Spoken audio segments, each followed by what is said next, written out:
Hi mga mi! Gawa nga tayo ng tutorials ng Anthurium flowers. Kumuha lang ako dito ng isang pussy wire mga mi. Tapos ganituin lang natin siya. I-bend lang natin siya sa gitna. Tapos ganito. Ganyan.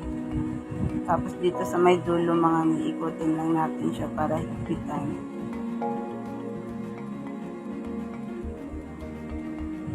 Sunod mga mi, atin nandito itali yung dalawa.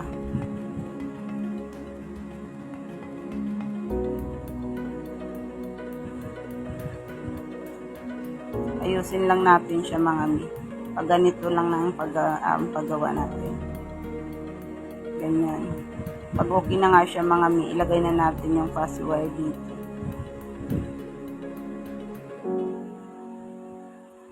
Tapos mga mi, atin lang dito ipasok. Tapos ibalik natin siya ulit. Parang nananahi ka lang dito mga mi. Pasensya na mga mi at nabubul ako. Medyo masama kasi ang pakiramdam ko. Ulit-ulitin nyo lang mga mi hanggang mapuno ninyo ang inyong pattern ng Anthurium flowers na ginagawa ninyo. Pag maiksi na nga siya mga mi, atin lang siyang dugtungan. Ganito lang gagawin natin. Ganyan. Tapos ulit-ulitin nyo lang mga mi.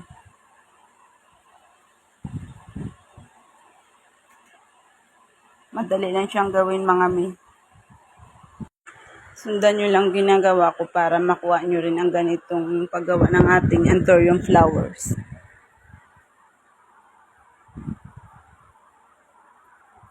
Diba mga mi, parang nananahi ka lang.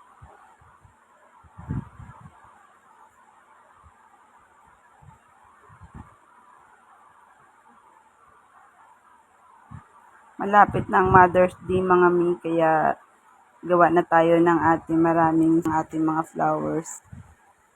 Kasi pag may order na tayo, tapos gagawa tayo, medyo nararush na tayo at medyo na-pressure na tayo.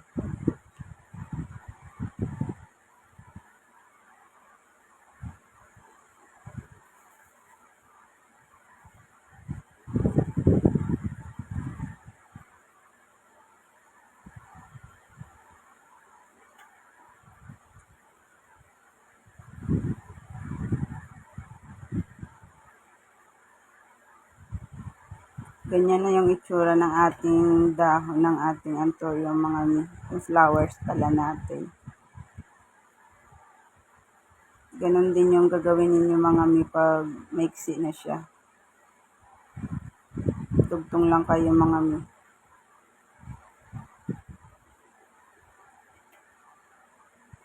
Napakadali niya lang gawin nito mga mi. Madali lang talaga siyang sundan pag gusto ninyong gumawa ng ganitong flowers. Sa mga gumagawa nga nito, hindi na mahirap sa kanila kasi nga magaling na talaga silang gumawa ng ating mga design. Pero sa mga beginners talaga medyo mahirap pag gumagawa ng ganitong flowers, lalo na pag nag-form ka pa lang ng inyong flowers mga minsan nasisira pa.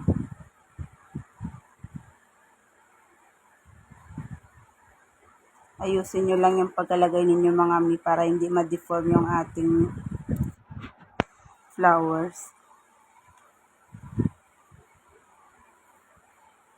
Yan, at malapit na nating matapos ang ating Anthurium flowers mga mi.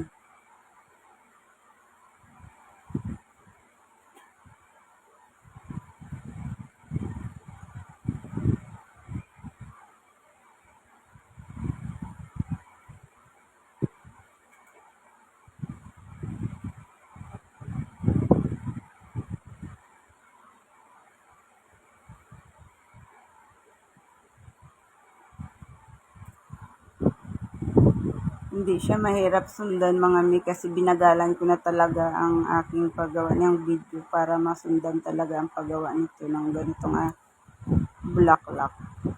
Yan, ganyan na nga yung itsura niya mga mi. Yan. Sunod ganito mga may pinutulan ko na dito yung ating excess na fuzzy wire. Tapos i-press lang natin siya.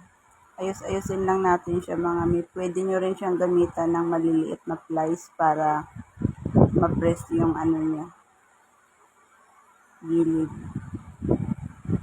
Sunod ganito mga may, i-form na natin siya ng ganyan. Lagyan lang natin siya ng glue gun para dumikit na. Pag okay na nga mga may, ayusin na natin siya para may lumabas na yung pinaka-design ng ating anthurium flowers. Ganito lang ang gagawin natin. Yan, ganyan. Ayos-ayusin nyo lang mga mi para maganda tingnan at makuha ninyo talaga ang design ng ating anthurium flowers. Ganyan na yung itsura niya mga mi. Sunod ganito mga mi, kumuha lang ako dito ng fuzzy wire na color yellow. Tapos ginanito ko lang siya sa ating floral wire.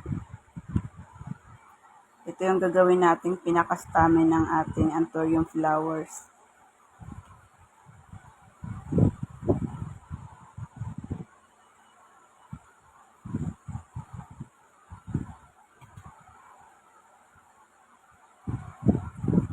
Ganyan na yung itsura niya mga mi. Yan. Sunod ganito mga mi, lagyan lang natin siya dito ng glue gun. Para paglagay natin mga sa ating flowers, dumikit siya at hindi siya gumagalaw. Ipasok lang natin dito. Yan, ganyan. Ayusin nyo lang mga mi para hindi siya gumalaw. Pag dumikit naman yung glue natin, hindi na yung gagalaw. Sunod ganito mga mi, balutan na natin siya ng floral tape.